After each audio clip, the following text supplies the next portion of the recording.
welcome to the Vennie Health Groove.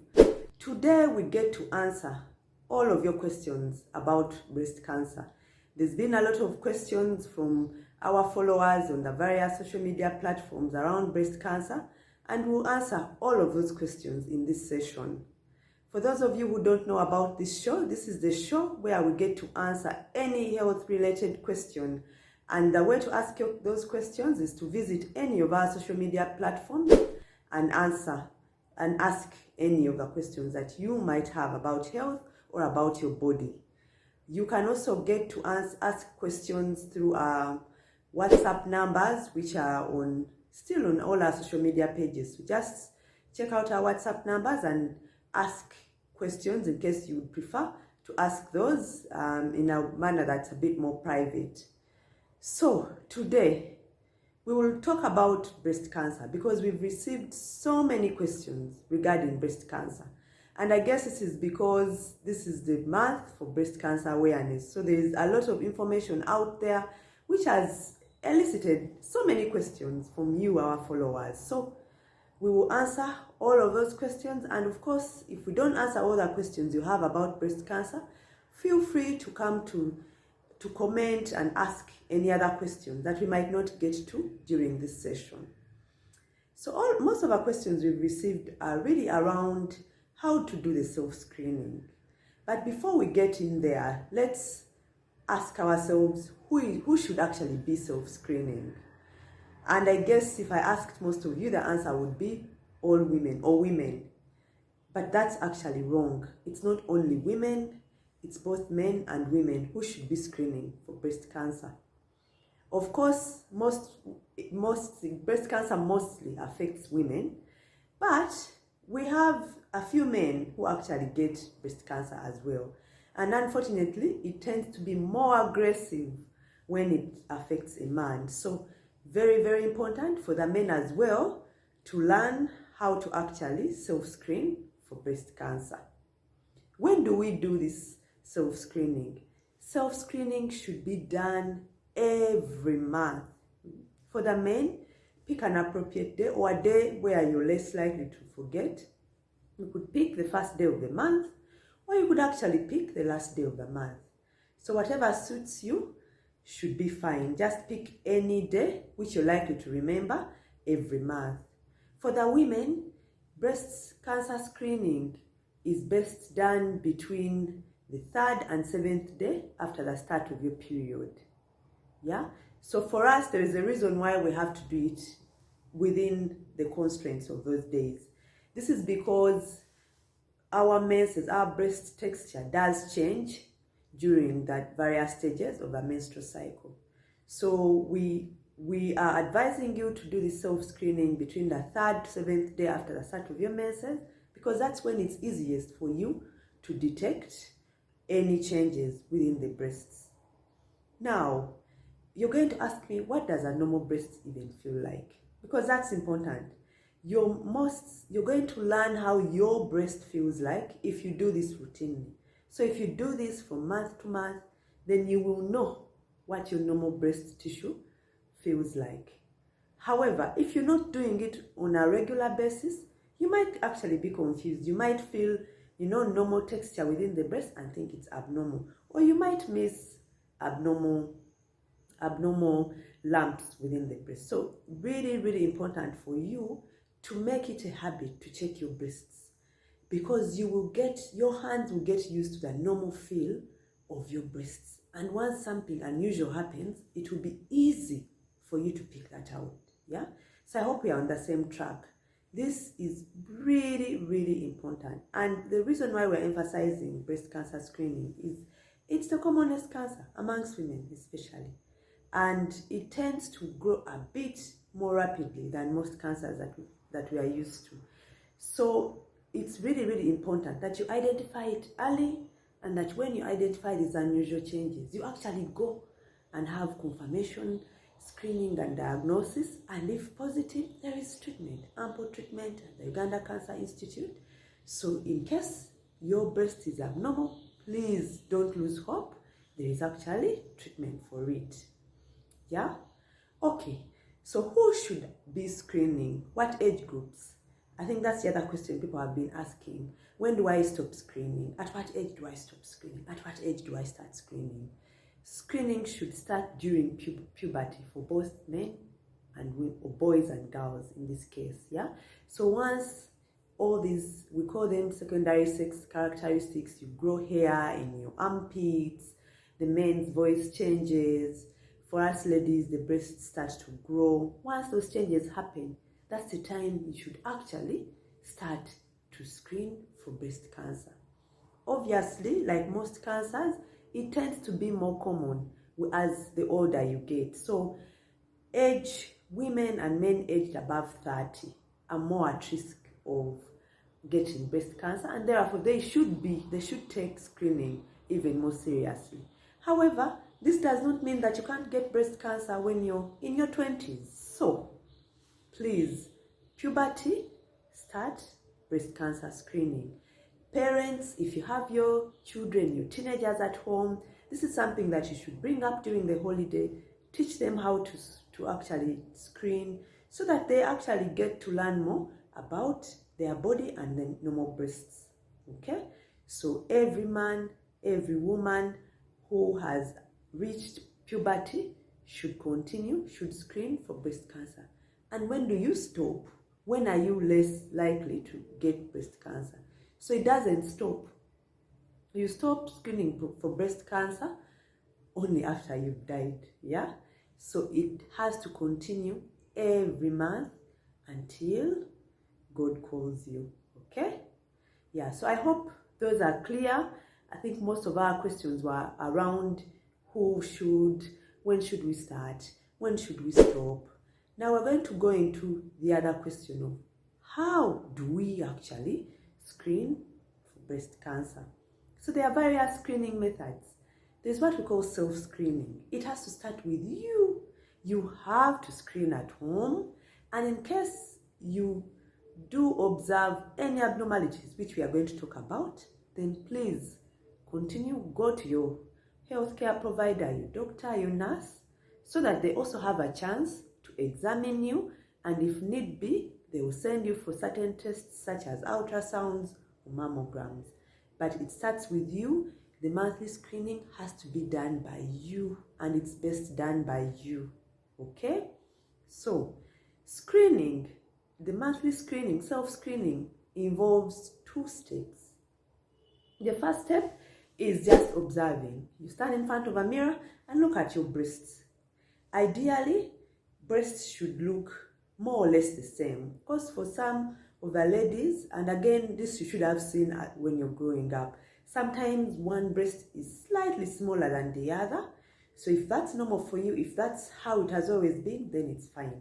However, if you suddenly observe that your breasts were equal, but now you actually see they are of different sizes, then there is need for you to be concerned and to go for further screening. So that's the first step. You observe, you're looking at the size, the shape.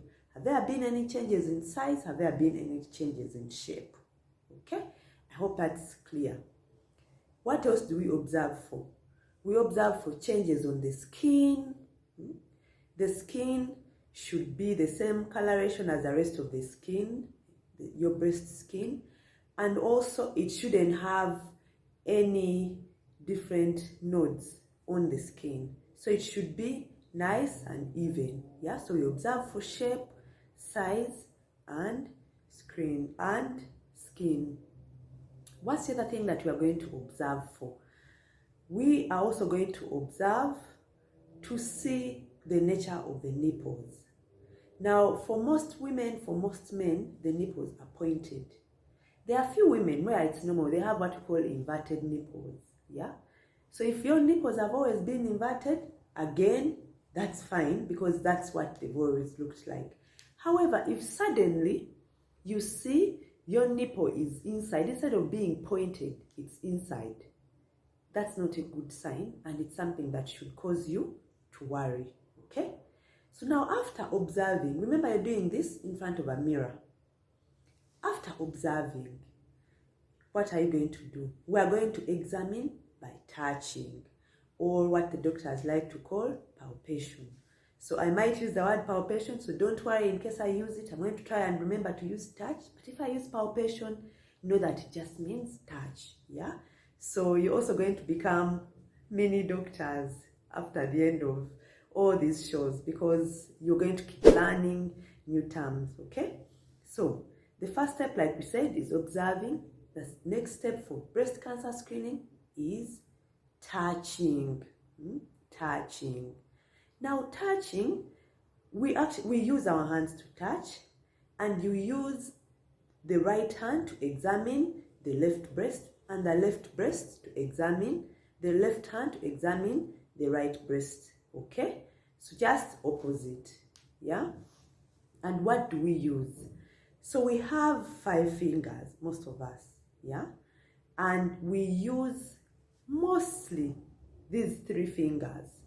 These 3 fingers are the ones we use for touching or palpating the breast to look for abnormal changes within the breast.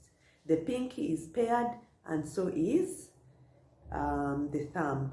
So these 3 fingers. Then when we are examining, we use the soft pads here at the top, the fingertips. But you're not going to poke, don't poke your breasts. So you put them together and they'll form a firm, nice, soft pad, which you're going to use to examine the breast. Okay? Now, before we go into examining or touching the breast, I'd like to just tell you something that might surprise you. The breast tissue is actually not just the breast that you see, that we all know. It's not just that. There's a bit of breast tissue that stretches into your armpits, okay? So that means that when you're examining your breast for abnormal changes, you also have to examine the armpit, okay? I hope we are together. We have to examine the armpit as well. The other common place, the other place we have to examine when examining for abnormal changes within the breast is above the collarbone. The collarbone is just this, what they call the clavicle, for those of you who studied biology. But if you didn't, it's okay, you can call it a collarbone. Now, above the collarbone, sometimes you actually have what we call lymph nodes or swellings. And those swellings sometimes are a sign of something abnormal happening in your chest, and that could be something abnormal in your breast. So, when you're examining, we examine the breast as you know it, we touch the armpits, and we touch above the clavicle, okay, or above the collarbone, yes?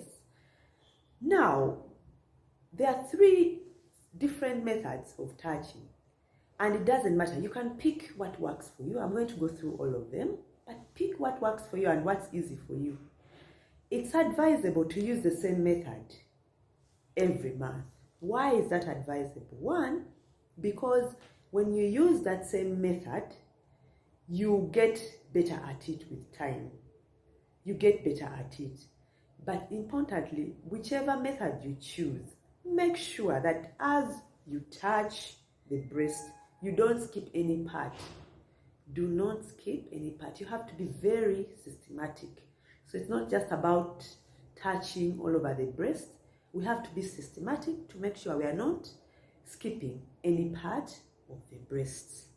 I hope that's very clear. So now there are 3 methods like we mentioned. There is what we call the circular method, then there's a wheel and spoke method, and there is a grid method. Okay, those are all ways. Don't worry about those terms. They're all ways to make sure that you're systematic about the way you go about breast cancer screening. Okay, so I will start with a circular method.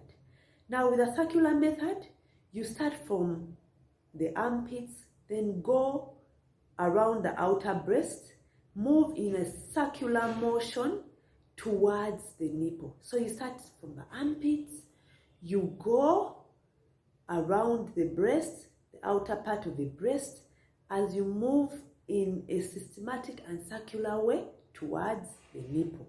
And I'm just going to show you how exactly that is done. Okay?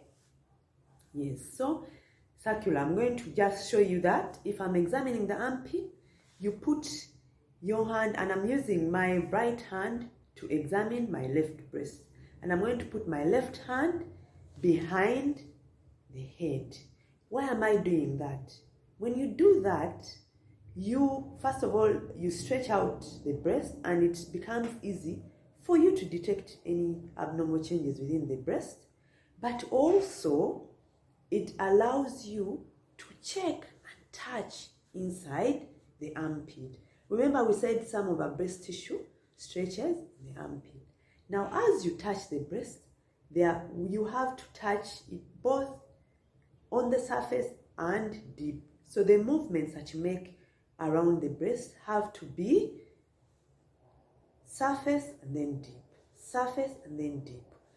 With the surface touching, you're feeling for changes right under the skin. The deep, you're feeling for changes deep inside the breast. And that's very important, especially when the firm palpation or the firm touching. It's important, especially on the breast itself, because you can only feel what's at the base of the breast by actually making sure you're touching firmly. Okay, so I'm using my 3 fingers here to touch the breast, and I'm starting off with the armpit.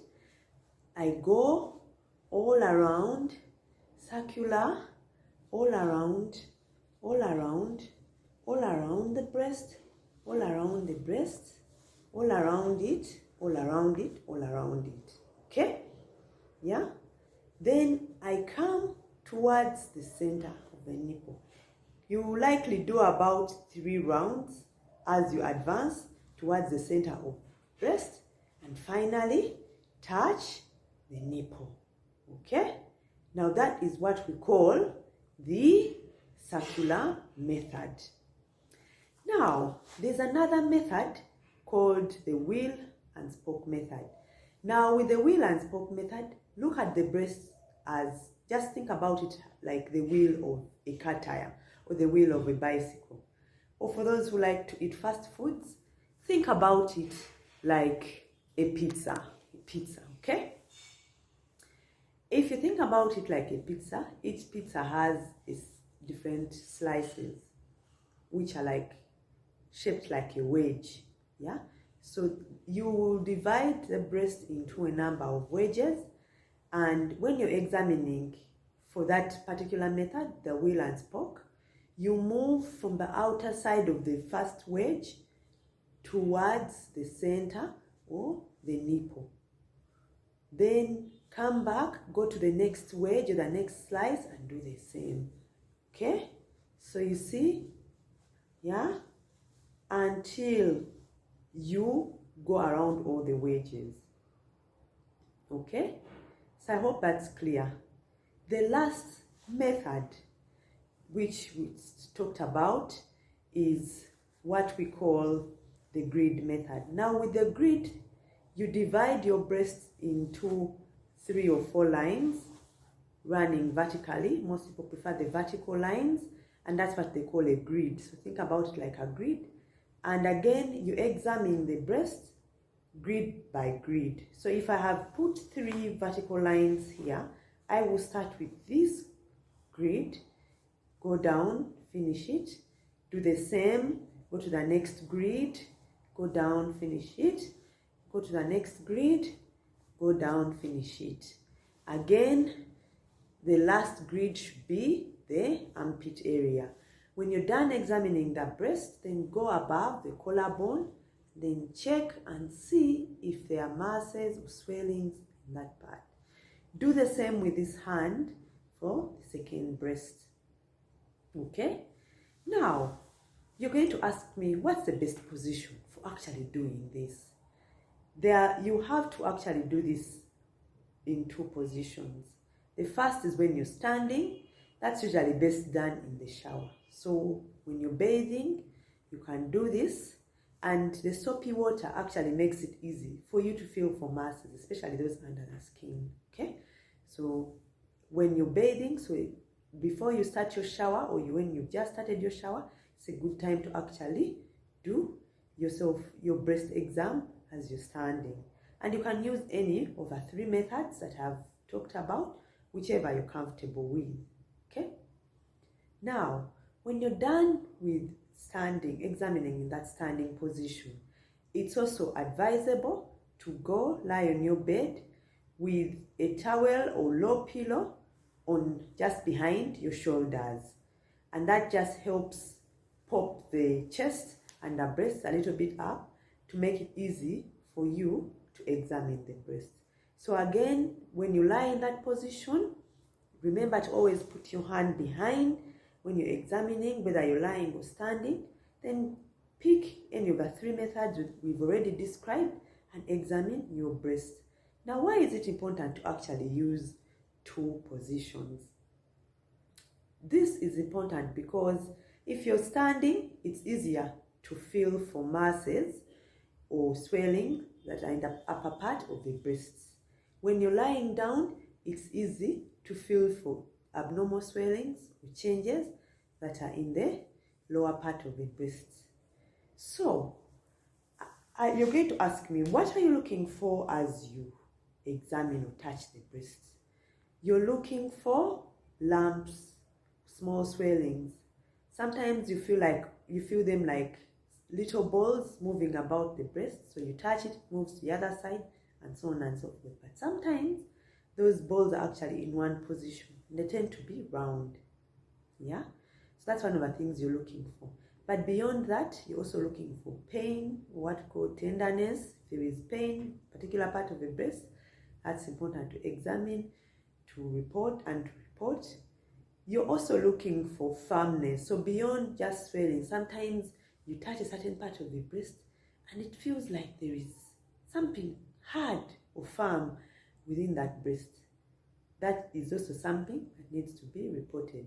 But again, like I said, you're only going to be able to know what's normal by doing this on a regular basis. So, what are you going to do if something is abnormal? If you observe anything abnormal, if you're not sure of what you're feeling, please just go to a trained health worker, nurse, a doctor. They will also have a look and examine your breast by observing, by touching, and if need be, they will ask you to do a scan or what you call a mammogram. Okay? I really hope that this has been helpful because it's very important for us to self-screen for breast cancer.